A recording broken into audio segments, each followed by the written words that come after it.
Got some pieces that I've got to put a chamfer on here, small piece, nothing real major. Actually, this is kind of a scrap for a project, but I just wanted to demonstrate something to you. I've got to put a chamfer on an outside edge, so let's just call this my outside edge that I want to put the chamfer on, okay? Well, I could just do it with my block plane. Grab my block plane, just okay, I could do that, but you know, I'd really rather have it a little bit more precise than that. So I've come up with a way of being able to create some a pretty precise enough, I suppose, for woodworking, pretty precise chamfer along this edge, and I'll show you the little system I come up with. First thing I'm going to do is I'm actually going to mount my block plane into my vise so that the sole of the plane is flush with the jaws of my vise. Okay? Now I'm not putting the grip of 9 ninjas on there or nothing like that because it doesn't need that, and I could actually ruin my block plane. I really don't want to do that. Okay? So the next thing I'm going to do is I'm going to take a piece of scrap material. It's got this 45 degree already on it, and I'm going to lay it across my block plane like this. And I think you can probably see where I'm going with this. Then what I'm going to do is I'm going to take this, I'm going to clamp that fence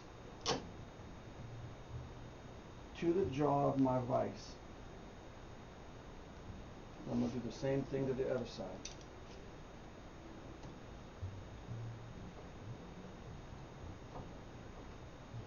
Now, the reason I'm doing this is because I don't have a chamfering plane yet. I will, as soon as I make one. I've got some plans provided by a fellow woodworker to do that.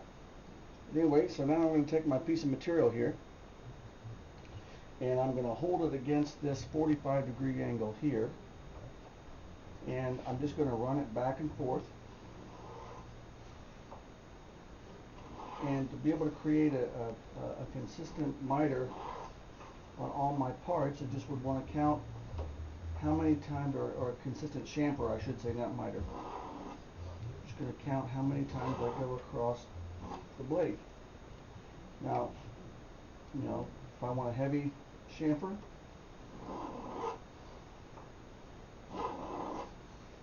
I'm keeping pressure down in two different directions. I'm keeping pressure against this fence and down on the sole of the plane.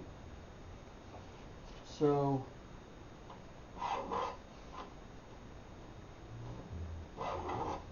this is one method of being able to put a chamfer on a piece of material if you don't have a chamfering plane, and maybe the piece of material is just a little bit too small to hold in your hand. This is just one method of being able to put that chamfer on there.